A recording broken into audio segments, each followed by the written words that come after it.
Right.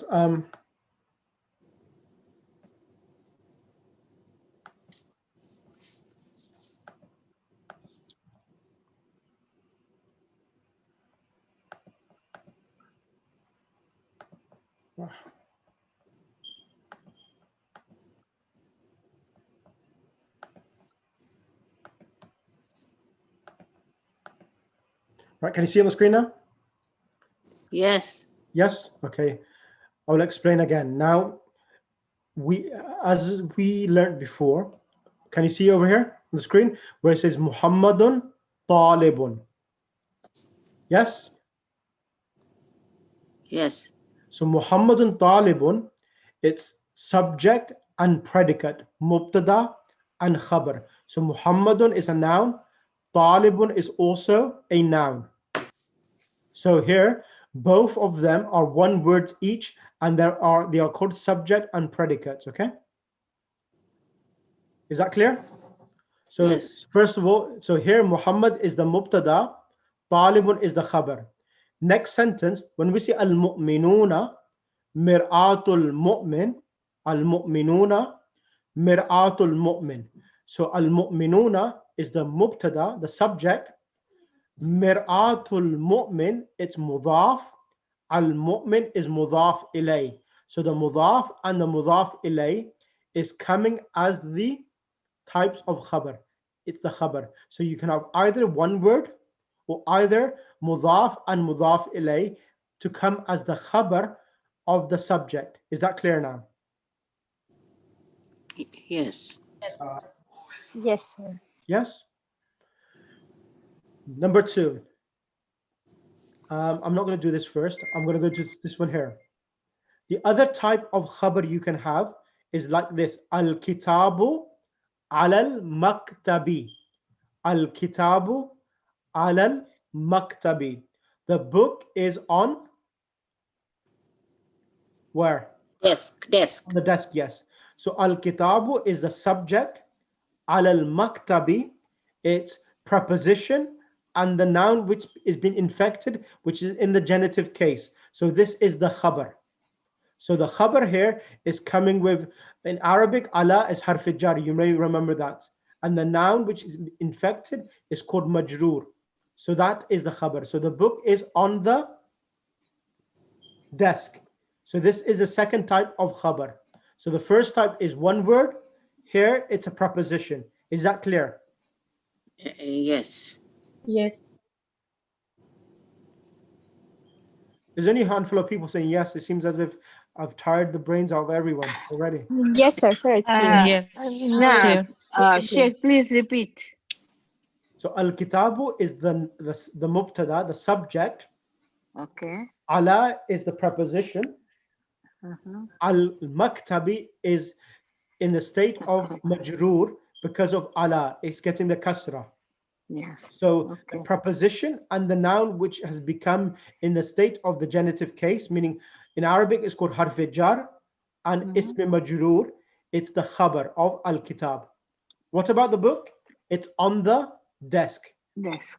Okay. And also, so we can say, Sheikh, No, so we can say, nah, Sheikh, we can say al-kitabu al-maktabi is muzaf ilayh? No, ala is a preposition. It's not muzaf ilayh. No, al-kitabu al-maktabi. It's not mudaf. Whenever ala is, even though it gets a kasra, it's not classified mudaf ilayh. It's only classified when the first noun is a noun. Ala is a preposition. It's a harf. No, I don't. If you take out the ala, al-kitabu al-maktabi. Al-kitabu al-maktabi makes no sense at all. Okay. Yeah, okay, I got it. Okay, yes, thank you. So alhamdu lillahi. Alhamdu is mubtada. Lam is a harf jar with Allah, and that is the khabar. Preposition. Lillahi. So with Allah subhanahu wa ta'ala, when lam is added, it comes lillahi. Okay? So that's the khabar. Number two. The next, number three, which can come as the khabar, is this one here. Let me do this one here. Al-haqibatu. Let me make it bigger. Al-haqibatu تحت المكتب. So al-hakibatu tahta al-maktabi. Al-hakibatu is the bag. Tahta is adverb, meaning that indicates upon place and time. Tahta means underneath. Al-maktabi is mudaf ilay. So whenever tahta come and fawqa come, they're always mudaf and mudaf ilay. So the mudaf and the mudaf ilay, it is the khabar. And tahta always comes with a fatha. It's one of those rulings that tahta always comes with a fatha. Sheikh, this is really good. The thing is, again, we need this in advance because when we're trying to write the Arabic and your explanation, we're missing out bits then. So we can't write what you're saying at the same time underneath all these sentences. That's a problem. Okay, so if you actually follow when I'm explaining it, and then I'll give you a chance to write, that may help. If we have this 1 week in advance, we can copy it, and then we have space to write the meaning, like the mudaf, mudaf ilay, and adjectives, and so then it really makes sense. That's fine. That's fine. Can I ask something, please? Yes. Okay. This is Sherbanu. Yeah. So in the first adverbial phrase, al jannatu tahta aqdamil ummahati. Yep. You said tahta is the mudaf, and then the mudaf ilayhi will be only aqdami or the whole. Okay, you've gone one step. You've gone one step ahead of me. I haven't even started explaining that. You've jumped the class. So yes, what we're going to start. Let me explain. So here, al-hakibatu tahta al-maktabi. Al-hakiba is the mubtada. Tahta is mudaf. Al-maktabi is mudaf ilay. So even if you was in a classroom environment, so students are normally writing in a classroom environment. So that's the reason why I'm using these PDFs on the screen. So for yourself to be able to write as well. So al-hakibatu tahta al-maktabi is, hakiba is the subject, tahta is mudaf, al-maktabi is mudaf ilay. Salam, Sheikh. Alaykum salam. Can we have this on the chat so that we can print it out? Yes, I'll send this in the chat again. I did send this before. I'll send it again, inshallah. I'll send that across to yourself again, inshallah. Not a problem. And here, Can I just ask you, I'm confused. Why in Al-Kitabu al-Maktabi, why is it not Muzaf ilay? That is still got Alif Lam. Yeah. This one's got Alif Lam as well. So why is this one different? So the difference is that the ala in Arabic language is called a preposition. So this word here, ala, they deem it as a harf. Oh, that's the reason. It's not a noun. It's a preposition. Due to that, the noun which comes after it, it's in the genitive case. Even though it acts very similar, but it is not deemed by them as a mudaf, and it's not a noun, and it's not deemed to be one of those things which is mudaf ilay. However, these here, tahta, it's a adverb and it's a noun, and it indicates upon place. So whenever this comes, it always comes as a mudaf and mudaf ilay. So that's the ruling with regards to why ala is not classified as a mudaf, because it's a preposition. I think so that she is asking there that why Al-Kitabul Maktabi is not. She's asking no. She's asking about ala. So ala in Arabic language, it's called ism harf jar, and it's not it's a harf itself. So whenever ala comes, it changes, it infects the noun. So, and also the other question is that, Sister Shabano, is that ala is a harf, is a preposition. Al-maktabi is one noun. Is that clear? It's one. Al-maktabi is one noun, and mudaf ilay is required. So when you have mudaf ilay, it's possession. So kitabullah, book of Allah. So someone is possessing it in mudaf ilay. But when you have ala means on the desk. Who is possessing it? Is someone possessing it? Sister Sadiqa Jafar? When it's on the desk? No, nobody's possessing. Exactly. So mudaf ilay, it's a relationship of possession. when you say Kitabu Muhammadin, Muhammad's book. So there's difference in meaning as well. In mudaf, mudaf ilayh, there is possession. And when we have ala, it just illustrates and it links the word together. So the book is on the desk. Is that clear now? Yes, yeah. Yes. So check in al-jannatu tahta aqdamil ummahati. So al-jannatu I is love it. mudaf. I haven't even started, and the students are so eager to do it. Okay, that's good. Okay, let me try to explain now. Let's start. Al Jannatu is the mubtada, tahta is mudaf, aqdami is mudaf ilay. Okay, let me make it bigger. Tahta is mudaf, aqdami is mudaf ilay. It's a double mudaf ilay. So remember the phrase double mudaf ilay. So then what happens is double mudaf. So tahta is mudaf, aqdami is mudaf ilay. And then again, it's coming mudaf to al-ummahati. Oh, okay.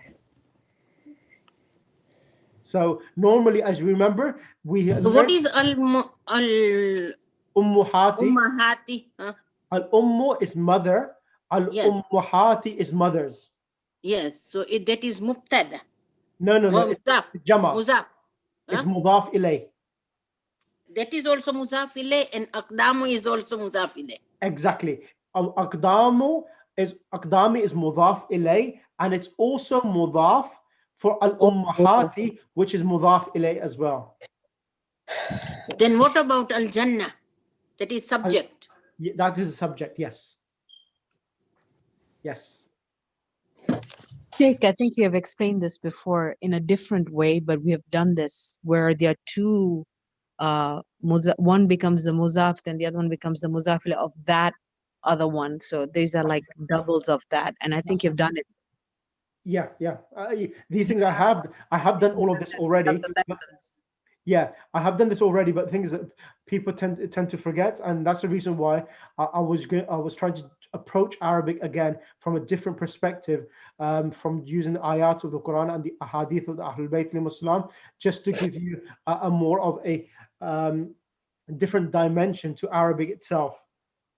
Yeah, it's good. I just remembered it because when I was seeing it, I understood why you said double. It just came to me because of what you'd explained earlier. I'm just saying that it's a good revision. Of course, it always helps, reviewing it. I appreciate that. So Sheikh, there is no khabar in this. Which one? Yes, al-jannatu is the mubtada, tahta al-aqdam al-ummuhat. This whole sentence here, the tahta mudaf, aqdami mudaf ilay, al-mudaf again, al-ummuhat mudaf ilay. This, all of it is the khabar. Well, okay. And one final point, and I'll end the class then. Okay. The other type of khabar you can have is a verbal sentence. So here, it's easy. Hamid, because Hamid is coming before the verb. Dhahaba is the verb, as you know, he went. So Hamid is coming before the verb, then it will be classified as the subject, the mubtada. Dhahaba is the verb. The huwa pronoun in the verb is the subject, the doer, reverting back to Hamid. Ila al-madrasati, ila is a preposition, which means to. Al-madrasati means the school. So Hamid, he went to the school. Is that clear? So this Hamid is subject. Hamid is the subject, yes. And the rest is predicate. No, yes, dhahaba ila al-madrasati, it's a verbal sentence, but it's a predicate.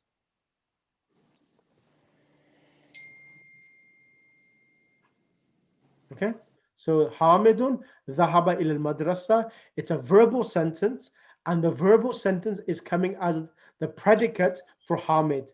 Hamid, he went to the school. And then the same example is happening again, same thing. Here it's a plural. At-tullabu, the students. Dhahabu ilal mal'abi. Mal'ab is the stadium. So the students, they went to the stadium. ذهبوا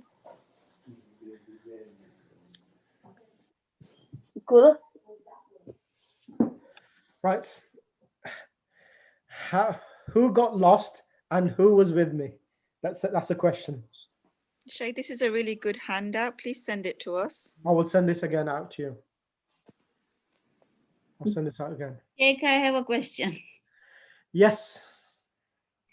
The one in the Mufrid, the one word, Muhammadun Talibun, that is clear. Yep. The one beneath it, Al-Mu'minu Mir'atul Mu'minu, you said it's Mudaf Ilay. So is it in the wrong block or No. It's still classified as one word. So even though it's Mudaf Ilay, it's still because it's a complete sentence. When you have a complete sentence, so a sentence is only when you have the subject and predicate. Okay, that's classified as a complete sentence. When you have a single word or mudaf ilay, they're a composition of words. They don't give a complete meaning across. So that because mir'atul any mudaf ilay, okay, al-mu'min mir'atul mu'min, believer is a mirror reflection of a believer. So what does that mean? It means nothing. The mir'atul mu'min, reflection of a believer. If he said reflection of a believer and it remains quiet, does it give any meaning across? No, it doesn't. But when you say the believer is, you put the word is, a mirror reflection of another believer, then it becomes a complete sentence. So only when you have a subject and predicate is deemed as a complete sentence. Or for example, Zayd dhahaba Zaydun. Zayd went. That's a complete sentence when you have the verb and the doer. But if you have only mudaf ilay, it is not a complete sentence. It's deemed as one word. I hope that's clear.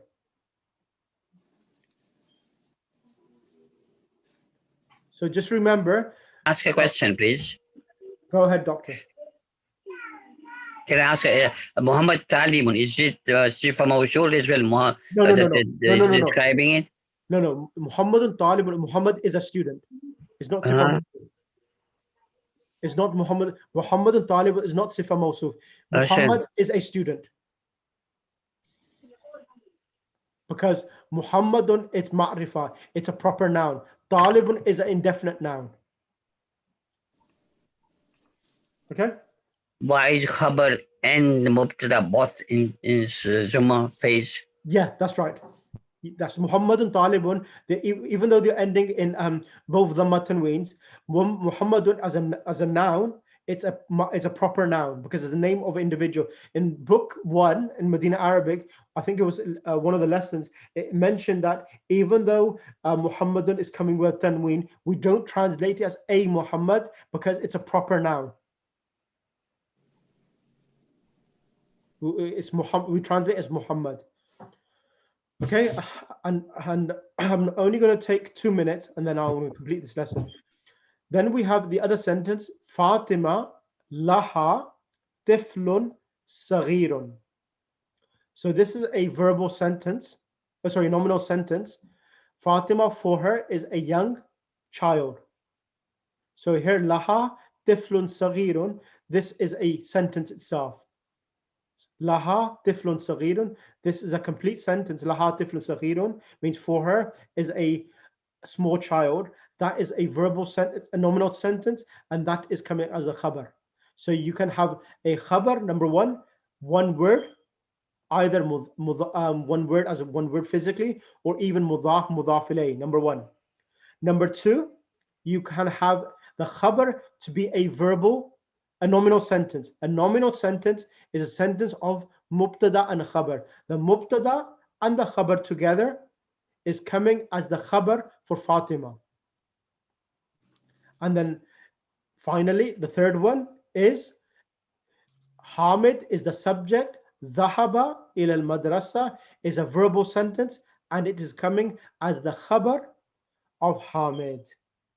That's the third type. The fourth type, it's a preposition. Al-kitabu ala al-maktabi. The book is on the desk. Yes. That is a preposition. And then we have adverbial phrases, which are adverbs. So the word tahta is an adverb. So the heaven is underneath the feet of your mothers, feet of the mothers. And then al-hakibatu tahta al-maktabi.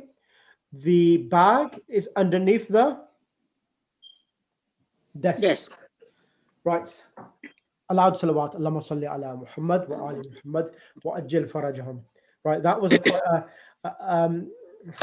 a quite intense lesson, and even it gave me.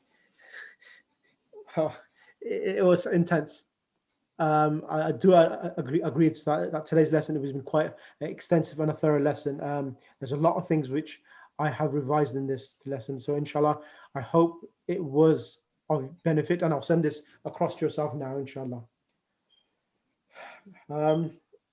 Overall feedback. It was good, Sheikh. Yeah, it woke us up. Sheikh. Soon after the class, be very useful. So we can revise it again. Yeah. Of course, yeah. It has to be revised, yeah, because thank you. It is quite intense what I've done today. I wouldn't. This is something. Okay.